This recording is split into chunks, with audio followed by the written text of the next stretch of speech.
Ever get that feeling like you're being watched, not by the cameras, not by the crowd, but something deeper, something that doesn't blink, doesn't sleep, something that sees everything, the lies you tell, the masks you wear, the little shortcuts you think no one notices.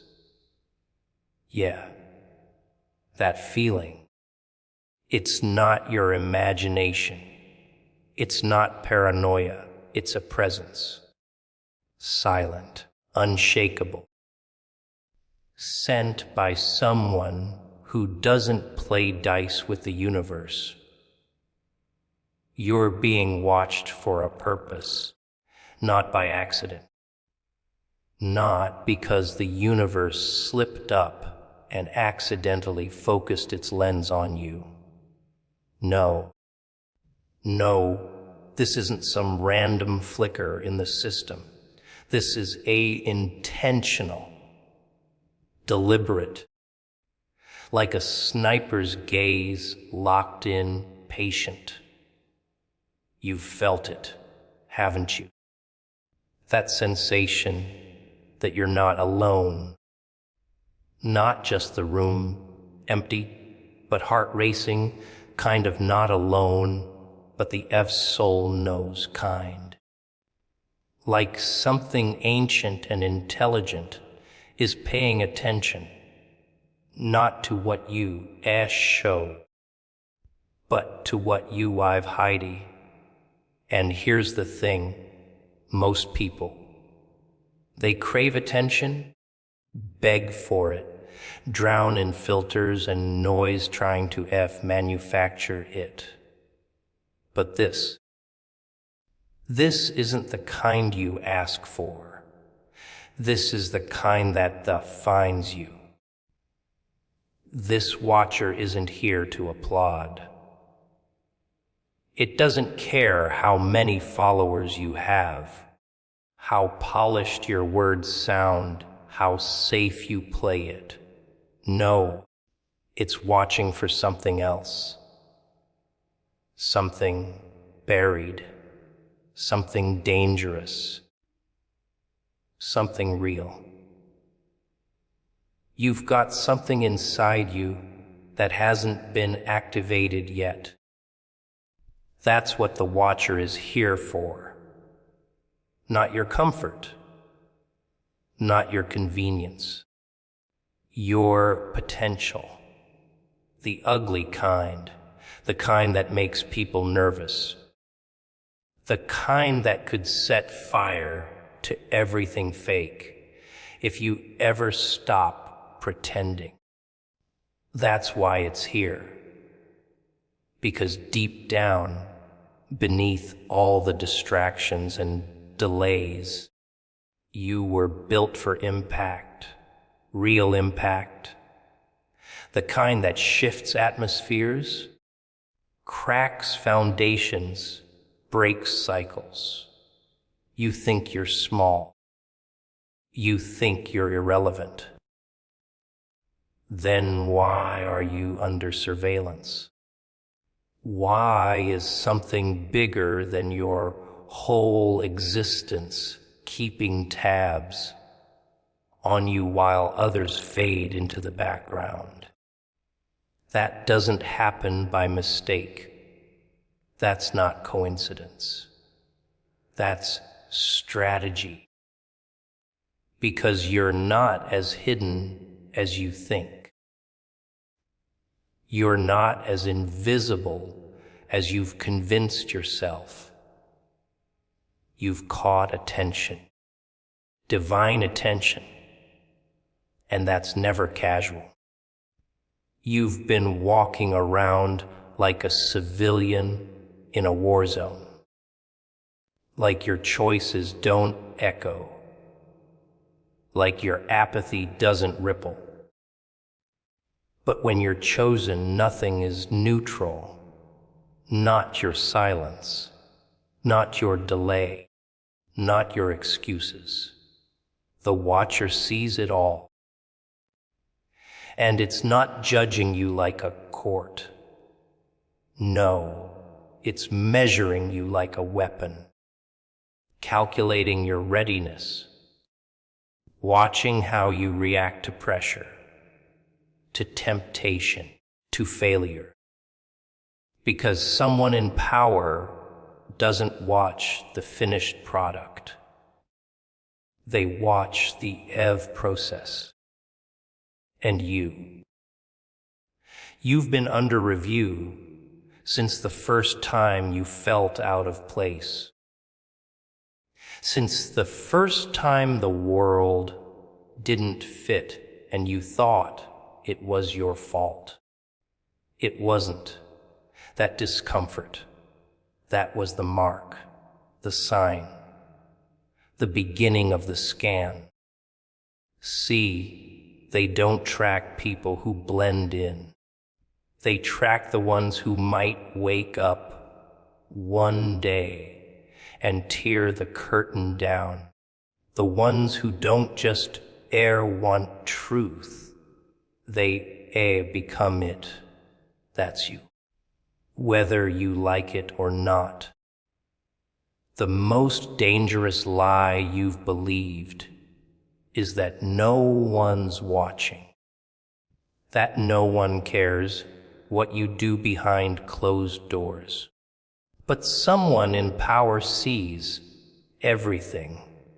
The thoughts, the hesitations, the sparks. Every time you almost stepped forward and didn't. Every time you shrunk instead of speaking. Every time you chose silence over obedience. It's all part of the observation, all part of the file, not for punishment, for deployment. Because this isn't a game. This isn't dress rehearsal. You don't get this kind of attention just to fade out quietly. You're under watch because there's a shift coming, a moment, a window, a strike point. And when it hits, they won't be looking at the loudest person. They'll be looking at you, the one who was being prepared in secret, the one who was watched when no one else noticed, the one who thought they were overlooked when in reality they were being scanned by power itself. Divine attention isn't comforting. It's convicting. See, people hear God is watching, and they smile like it's a bedtime story, like it's supposed to make them feel safe, warm, wrapped in some holy blanket. But if you really knew what it meant to be seen by that kind of power, you wouldn't be smiling. You'd be sweating. Because divine attention, it doesn't coddle. It confronts. It doesn't pat your back. It flips the mirror and dares you to look. You ever stood in a spotlight when you're not ready? When you're messy, hiding things, trying to keep your cracks tucked in behind polite smiles and spiritual phrases. That's what this is like. Except the light, it's not interested in what you want to show. It's burning through your layers like paper.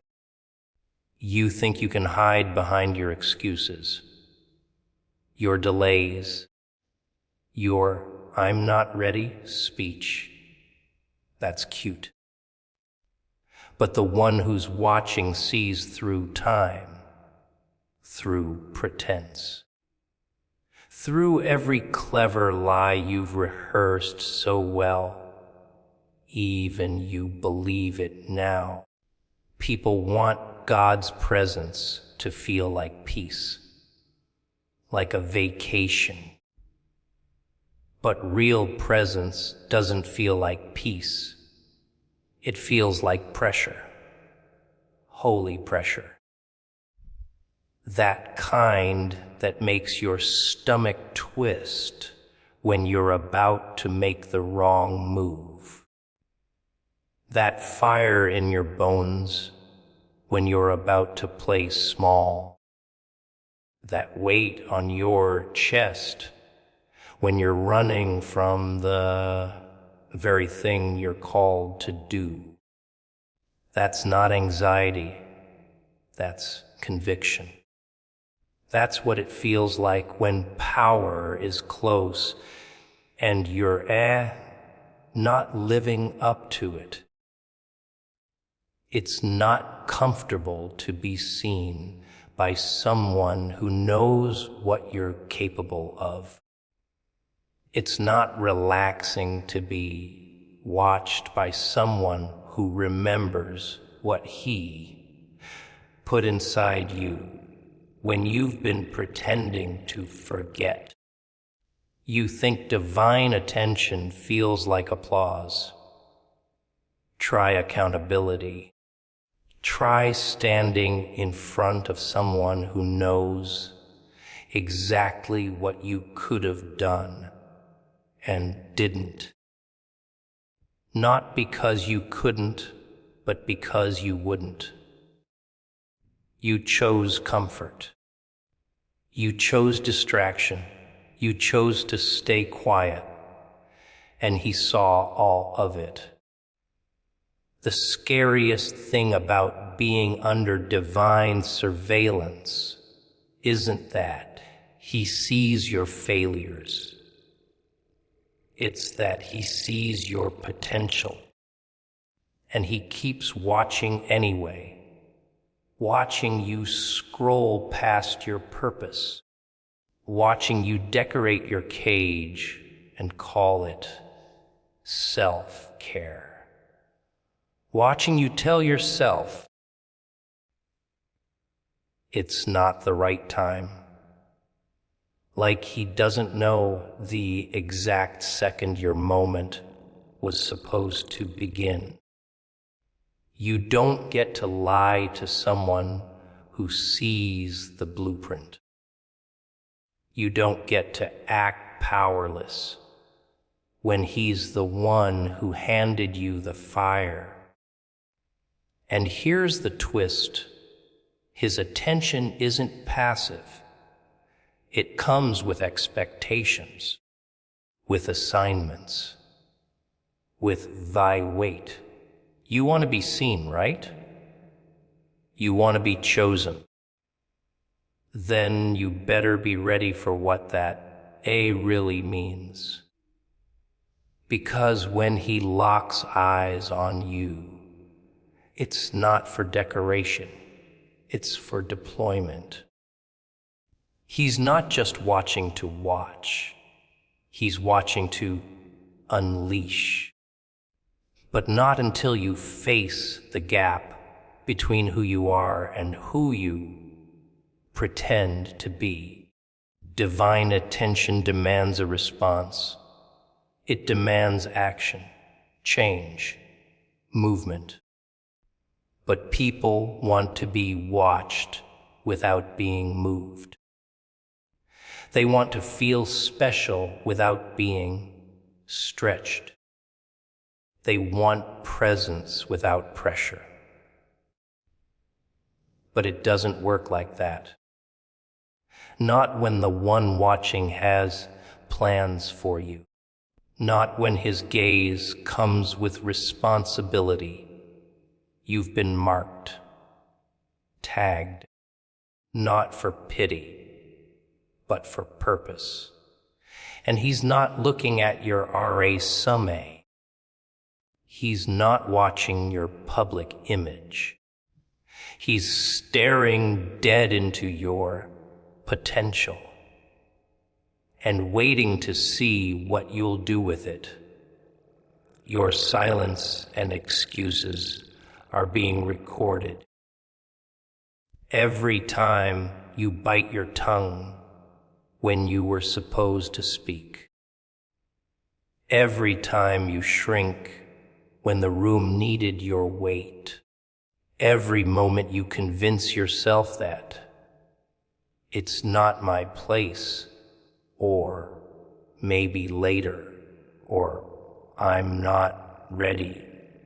It gets logged. Not in some notebook with your name scribbled in red ink. No, it's deeper than that.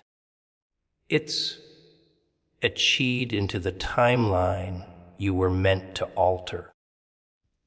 Like skipped beats in a rhythm only heaven knows by heart.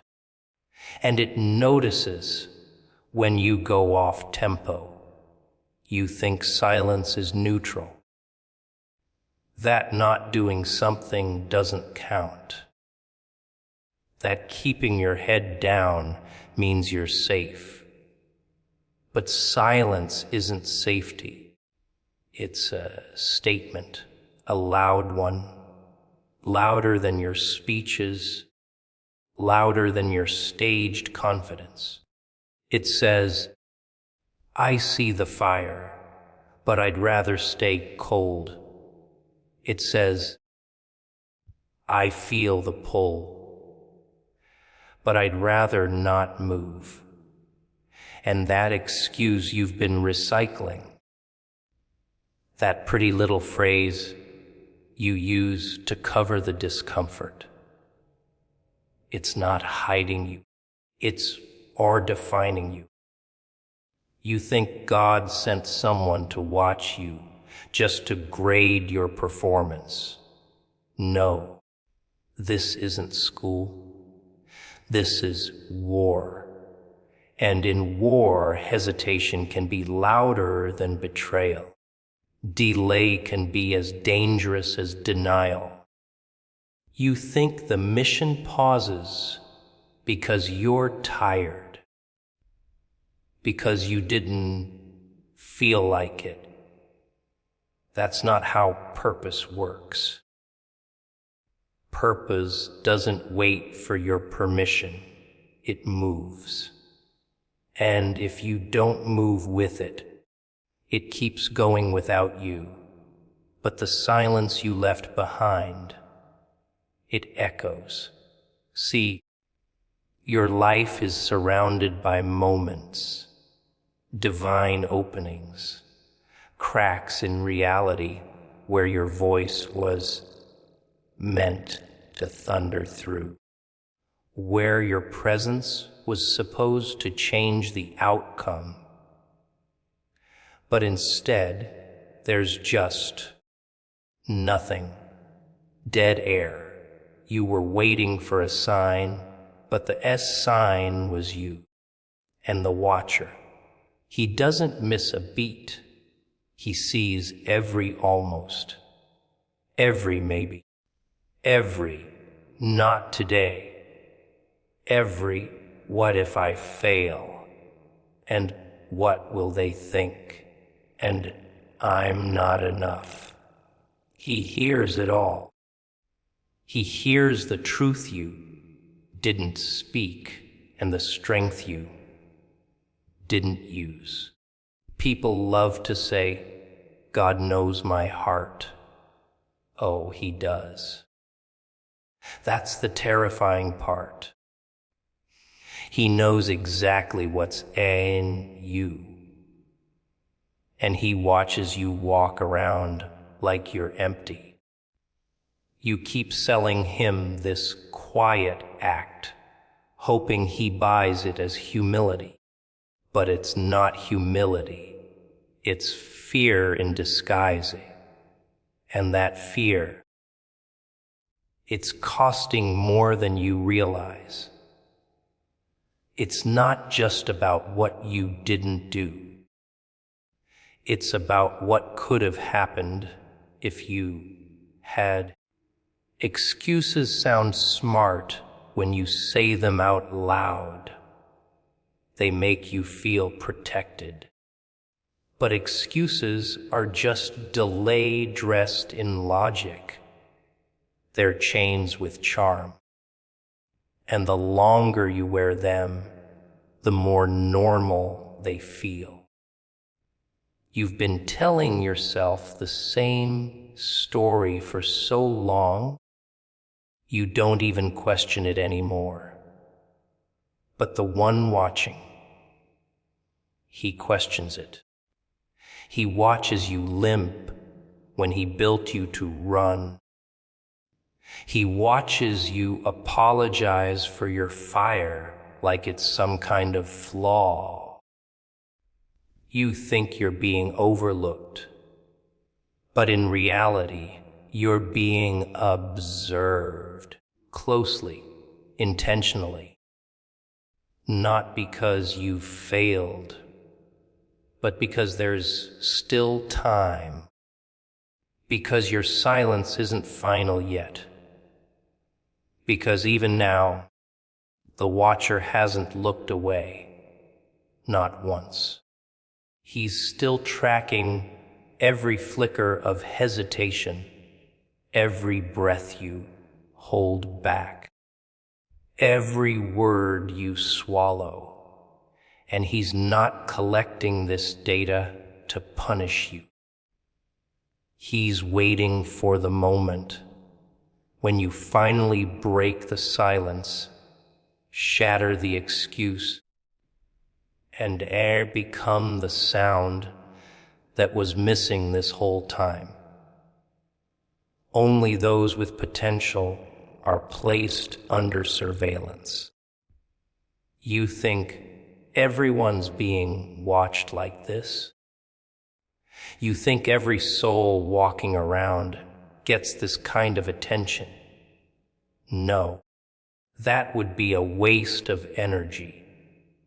The ones who are empty, numb, running in circles, they don't need to be tracked. They pose no threat. They move, but they don't shift anything. They breathe, but they don't shake anything.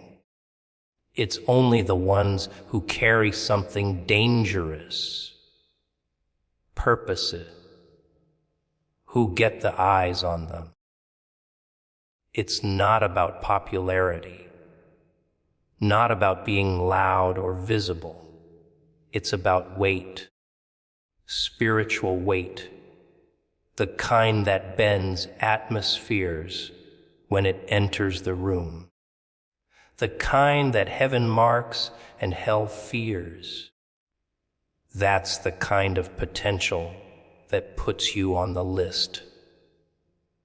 Not a list you see, not one you signed up for, one written before you ever learned how to fake being small, before you started convincing yourself that being low-key was a strategy and not just fear with lipstick on. They're not watching you because of what you've done.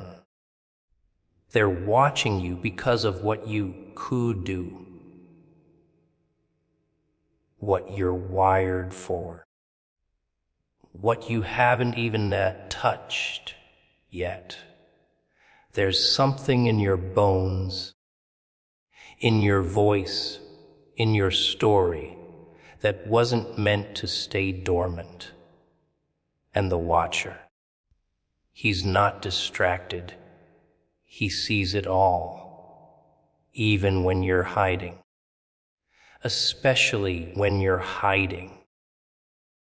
That's when the potential shines brightest, when it's under pressure, under layers, under shame, under lies.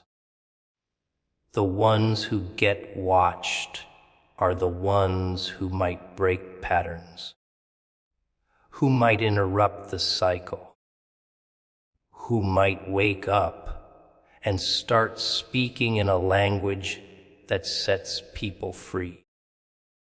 That kind of soul. You don't let that run loose without a tracker. You keep eyes on it. You study it. You wait for the moment it either explodes into greatness or implodes from fear. But either way, it's active. It's dangerous. And that's why the gaze never leaves. You ever wonder why you feel pressure others don't? Why your failure feels heavier? Why your silence feels louder? That's the weight of expectation. The invisible contract you didn't sign, but were born into. The divine alert that went off the moment you stepped into the room with a fire you didn't ignite. Most people get to coast, not you. You get checked, tested, measured. Not because you're weak, but because you're not allowed to be. And no, you're not crazy for feelings like something's always keeping score. You're not paranoid. You're a marked. And the mark doesn't disappear just because you got tired or scared or numb. It stays. Because potential doesn't vanish. It just waits. It sits there like a bomb until someone's brave enough to stop ignoring the beeping. And the one watching, he's not worried about your flaws. He's watching for your fire, for the moment it gets tired of hiding. Potential isn't some compliment. It's a threat to every system, every lie, every generational weight trying to sit on your chest. That's why you're watched. Because the moment you move in truth, you change things. The moment you speak without shrinking, something cracks. That's why you've been targeted. That's why the resistance hits harder. That's why the silence you carry feels so loud. Because someone knows what happens if you wake up. If you step out of autopilot. If you stop negotiating your identity. This isn't about being special. This is about being necessary. And when you're necessary, you don't get to hide. You don't get to disappear. You don't get to downplay the call just because life got loud. The watcher doesn't lose focus when you do. He stays locked in because he knows something you've forgotten. If you ever start moving like you were designed to, nothing around you stays the same. Pressure is proof of your calling, not punishment. But you treat it like a curse, don't you? Like life's just picking on you. Like you're the unlucky one, always getting hit, always carrying more than you think you can handle. Crying out, why me? Every time the weight shows up. But what if the pressure isn't random?